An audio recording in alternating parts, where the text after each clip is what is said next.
সমাজে বিভিন্ন শ্রেণী পেশার মানুষের সাথে বঙ্গভবনে ঈদের শুভেচ্ছা বিনিময় করেছেন রাষ্ট্রপতি মোহাম্মদ শাহাবুদ্দিন। এ সময় সমাজের দারিদ্র পীড়িত মানুষ যেন ঈদের আনন্দ থেকে বঞ্চিত না হয় সেজন্য বিত্তবানদের এগিয়ে আসার আহ্বান জানান রাষ্ট্রপতি। এদিকে সকালে প্রধানমন্ত্রী শেখ হাসিনা আওয়ামী লীগ ও সহযোগী সংগঠনের নেতাকর্মীদের সাথে ঈদের শুভেচ্ছা বিনিময় করেছেন। কাজী ফরিদের প্রতিবেদন। পবিত্র ঈদুল আজহা উপলক্ষে বঙ্গভবনে শুভেচ্ছা বিনিময়ের জন্য এই আয়োজন।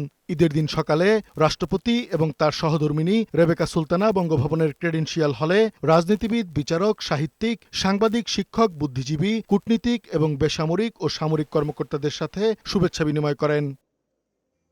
এ সময় রাষ্ট্রপতি মোহাম্মদ শাহাবুদ্দিন বলেন, ঈদুল আজহা মানুষের মধ্যে ত্যাগের মানসিকতা সঞ্চারিত করে। কেউ যাতে ঈদের আনন্দ থেকে বঞ্চিত না হয় সেই লক্ষ্যে সমাজের দারিদ্র পীড়িত ও সুবিধা বঞ্চিত মানুষদের সাথে ঈদের আনন্দ ভাগাভাগি করতে এবং তাদের পাশে দাঁড়াতে আমি দেশের বিত্তবান ও সচ্ছল ব্যক্তিবর্গকে এগিয়ে আসার আহ্বান জানাচ্ছি। এদিকে ঈদুল আজহা উপলক্ষে প্রধানমন্ত্রী শেখ হাসিনা সকালে গণভবনে আওয়ামী লীগ ও সহযোগী সংগঠনের নেতাকর্মীদের সাথে শুভেচ্ছা বিনিময় করেছেন। প্রথমে আওয়ামী লীগের কেন্দ্রীয় কমিটি এবং পরে ঢাকা মহানগর উত্তর ও দক্ষিণ আওয়ামী লীগের নেতারা প্রধানমন্ত্রীকে ফুল দিয়ে শুভেচ্ছা জানান। ছিলেন দলটির সহযোগী ও ভাতৃপ্রতিম সংগঠনের শীর্ষ নেতারাও। কাজী ফরিদ, বৈশাখী সংবাদ, ঢাকা।